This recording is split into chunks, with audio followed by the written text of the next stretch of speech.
Programa Medicina Humanizada.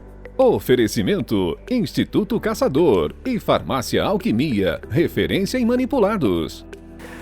Olá pessoal, hoje a nossa conversa volta a um assunto obesidade, mas volta por quê? Porque obesidade é fator de risco para câncer. Além de tudo aquilo que a gente já sabe de diabetes e pressão, obesidade foi citada aqui como um importante fator de risco para câncer de mama durante todo o Outubro Rosa e agora começamos o Novembro Azul falando que obesidade também é um fator de risco para câncer de próstata. E por isso estou aqui hoje para conversar sobre isso, obesidade e câncer.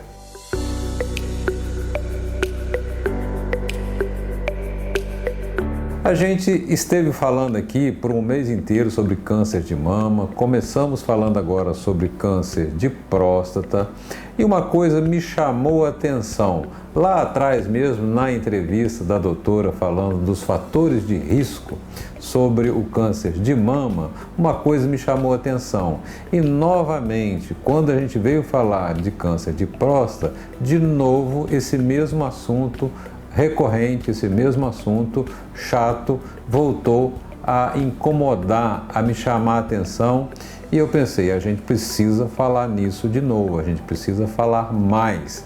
De que eu estou falando? Eu estou falando de obesidade, de excesso de peso. Porque a relação da obesidade com a maioria das doenças que a gente tem, que o mundo moderno está apresentando, ela é muito evidente, ela é muito significativa, está muito ligada à obesidade, o sobrepeso, com todas as doenças modernas que vêm acometendo a população toda, né? Porque antigamente as pessoas morriam de doença infecciosa, morria de tuberculose, de sífilis e tal, e morria até os 40 anos, né? Não tinha tempo de ficar diabético, de ficar hipertenso e nem de ter câncer, era um ou outro, mas a maioria morria de acidente ou de doença infecciosa. Com a gente vivendo cada vez mais, né, superando bem essa barreira da doença infecciosa, né? Hoje é muito difícil alguém morrer de tuberculose, de pneumonia, de alguma coisa assim. O ser humano, nós estamos vivendo cada vez mais. E aí, com o passar do tempo, estão aparecendo as doenças crônicas, a diabetes, a hipertensão e o câncer. E me impressionou, e eu hoje vim falar muito disso aqui, a relação da obesidade, do excesso de peso com câncer. Porque foi isso que a gente viu no Outubro Rosa, no Novembro Azul, a gente está vendo agora. E durante essas discussões, essas conversas sobre esses assuntos, né, foi ressaltado aqui que existe uma relação entre obesidade e vários tipos de câncer. Então a gente falar de obesidade é muito mais do que uma questão de estética pura e simples, é mais do que uma questão de saúde geral, né? É fácil fazer o link, né? A ligação da obesidade com diabetes, por exemplo, com hipertensão, né? Mas a coisa é muito mais que isso, né? O buraco é mais embaixo, como se diz, né? A relação é muito mais profunda. E a obesidade tem uma relação muito grande com vários tipos de câncer, porque a obesidade tem relação com imunidade, tem relação com hormônios, tem relação com inflamação.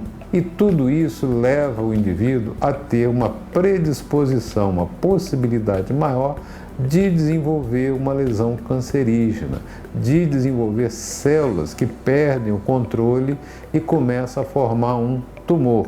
O obeso é um indivíduo inflamado, é um indivíduo com sua imunidade alterada, com seus hormônios alterados.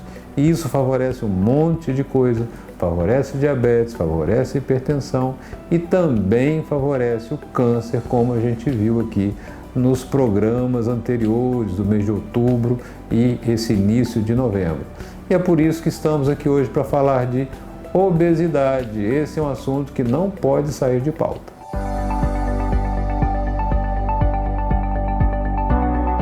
Você sabia que o álcool é mais calórico que o açúcar? Isso mesmo, 1 grama de álcool tem 7 calorias, enquanto 1 grama de açúcar tem apenas 4. Uma latinha de cerveja tem 140 calorias, enquanto um pão francês tem 130 calorias. Você conhece alguém que coma 10 pães enquanto bate papo? Eu não. Já a cerveja.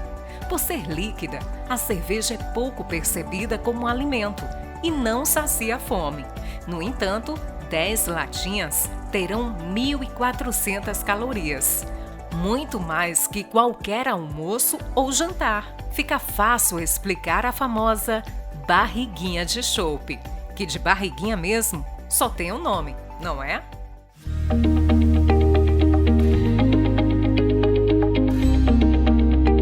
Estamos de volta para continuar a nossa conversa sobre obesidade, a relação da obesidade com o câncer. Afinal, como é que a obesidade pode ajudar ou propiciar que uma pessoa desenvolva um câncer?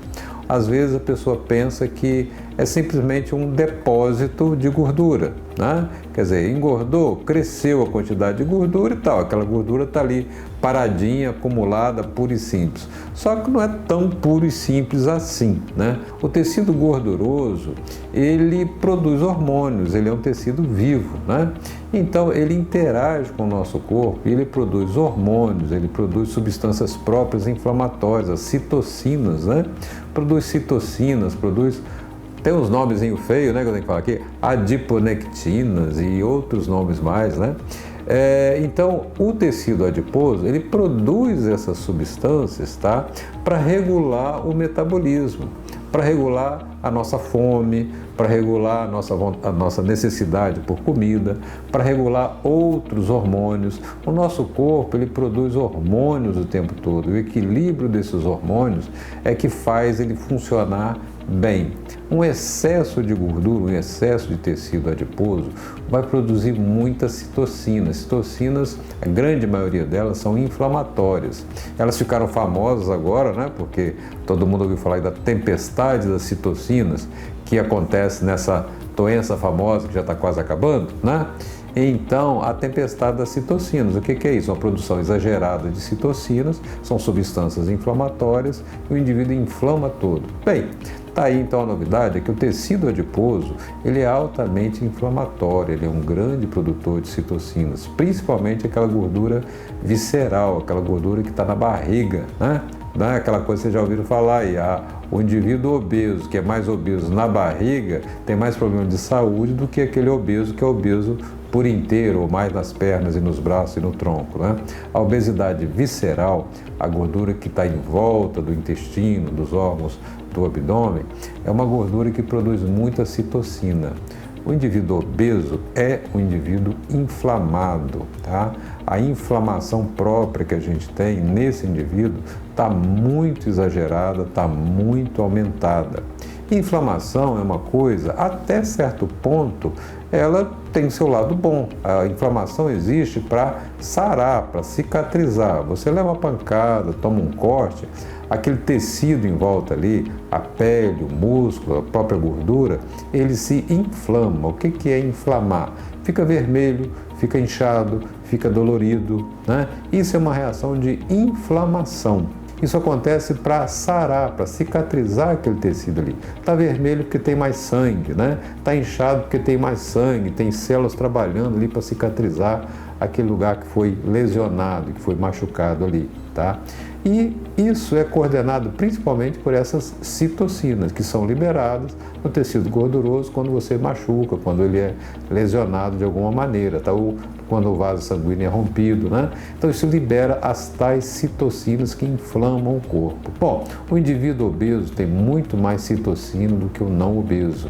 E esse excesso de citocina, de inflamação, pode trazer doenças. Doenças como diabetes, como hipertensão e como o câncer também, que também está relacionado com inflamação. O tecido adiposo, o tecido gorduroso, também está relacionado com alguns hormônios, tá? Ele destrói testosterona, ele aumenta a possibilidade do indivíduo desenvolver câncer de mama, como foi falado durante o Outubro Rosa. Por quê? Mexe com os hormônios. Testosterona, estrogênio, são hormônios que têm uma influência direta da gordura. Quanto mais gordura, quanto mais obesidade, mais alterados estão esses hormônios. Por isso tudo é que A obesidade, o excesso de gordura corporal, vai interferir em várias doenças, né? Diabetes, hipertensão, reumatismo, doença autoimune e também na incidência de vários tipos de câncer. E aí, o que é que a gente vai fazer com isso então? O que é que a gente pode fazer sabendo dessa situação? No próximo bloco. Você sabia que beterraba tem menos ferro que o feijão? E que quando você coloca beterraba achando que está aumentando, na verdade está diminuindo o teor de ferro do feijão. Beterraba é um ótimo alimento, tem várias qualidades, mas ser rico em ferro não é uma delas.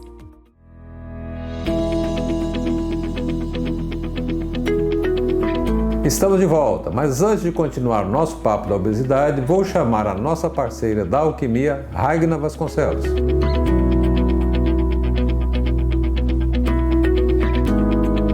O verão tá chegando e eu tenho certeza que você tá querendo emagrecer uns quilinhos e dar aquela secadinha. Então eu vou te dar uma boa notícia. Aqui na Farmácia Alquimia nós temos excelentes fitoterápicos para te ajudar nesse processo. É óbvio que sempre é melhor você fazer um produto único, totalmente personalizado para você. Converse com o seu médico, converse com o seu nutricionista e venha conhecer as excelentes opções que nós temos aqui na Farmácia Alquimia.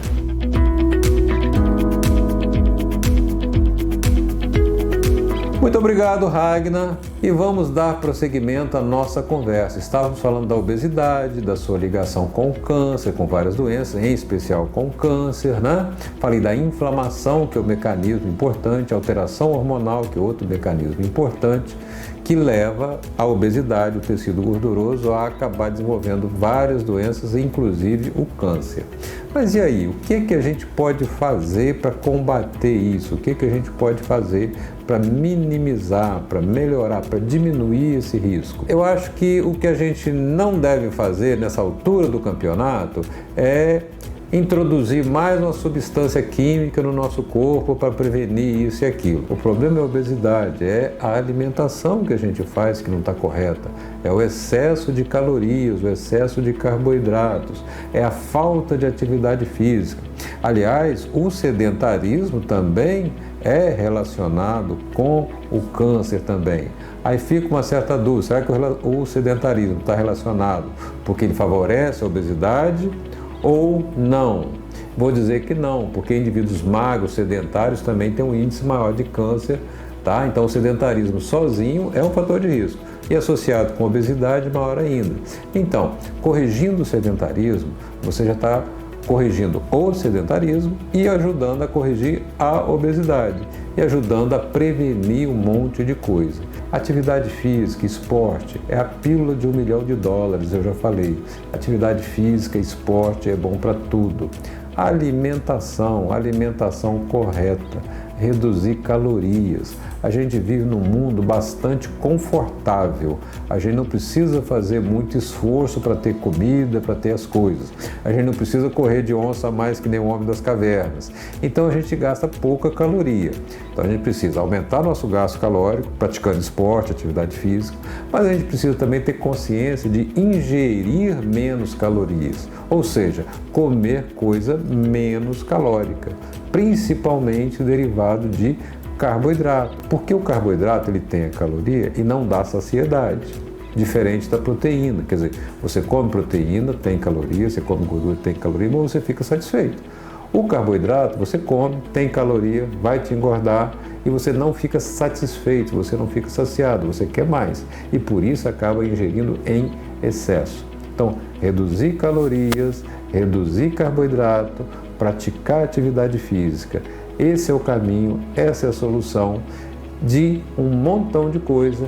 E, inclusive, não é só pressão e diabetes. Acabamos de aprender que para a prevenção de câncer também melhor coisa é atividade física e uma alimentação saudável, consciente. e até o próximo programa. E chegamos ao fim de mais um programa. E mais uma vez a gente vê a relação entre aquilo que a gente faz, os nossos hábitos e a nossa saúde, as doenças. Por isso que é muito importante conversar de medicina, conversar de saúde, porque medicina humanizada, a medicina que entende você, também quer ser a medicina que você entende.